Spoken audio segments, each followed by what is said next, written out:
Gharama nyingine ambayo inazalishwa katika mapato yetu tunayokusanya ni gharama ya kulipana overtime kwa sababu ya extra duty.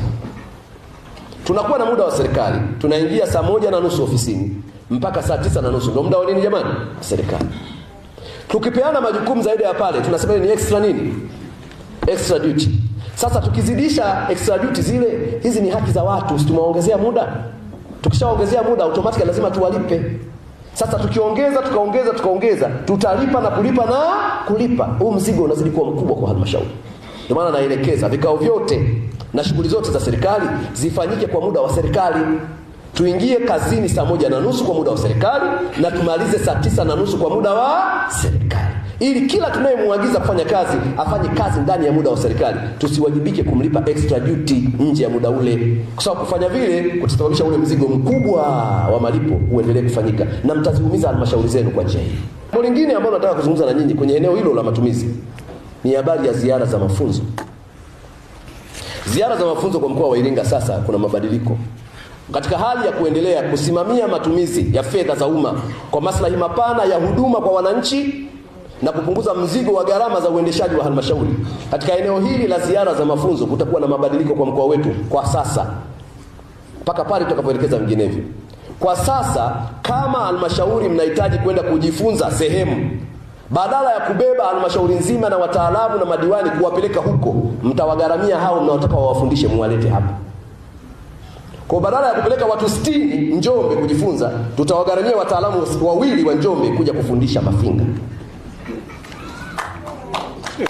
Makofi yatakuwa madogo hapo kwa sababu ziara ya ndani itakuwa imepungua. Nimeeleweka vizuri jamani? Narudia tena.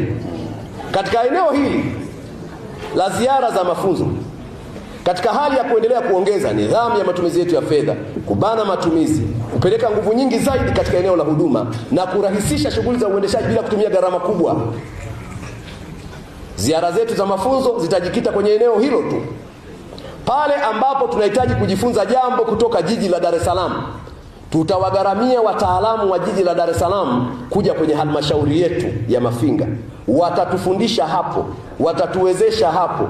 Kisha tutawalipa gharama hizo ndogo kuliko kutumia mamilioni ya fedha kusafirisha halmashauri nzima kwenda kule Dar es Salaam. Baada ya muda fulani tutarudi kwenye utaratibu wetu wa kawaida. Lakini kwa sasa kwa nidhamu yetu ya fedha, kwa sababu mnayaona makusanyo yenu nyinyi wenyewe. Halmashauri pekee ambayo imefikia 90% ya makusanyo ni moja tu. Hata kule ambako wanatumia mazao, wanasubiria mazao, hawatofika 100% hizo. Unajua lazima tuzungumze fact. Sasa kama unakusanya kidogo, kwa nini unatumia sana? Wewe unakusanya hela kidogo, alafu unataka usafiri, ufanye ziara za mafunzo, kwa hela gani? Hizi hela ambazo unataka kutumia ni lazima ziende kwenye shule, ziende kwenye zahanati, ziende kwenye barabara mbovu, ziende kwa wananchi. Ama ndio lengo la kuanzisha serikali za mitaa. Serikali za mitaa lengo lake ni kusogeza huduma kwa wananchi. Kwa hiyo lingine ni hili la ziara za mafunzo. Ni rahisi zaidi kuliko ambavyo ungesafirisha baraza zima la madiwani kwenda kujifunza kwa watu hao 2 ambao mnawakuta kule. Na sasa hivi dunia imerahisishwa. Mtu anakuja hapa anafanya presentation ya kila kitu.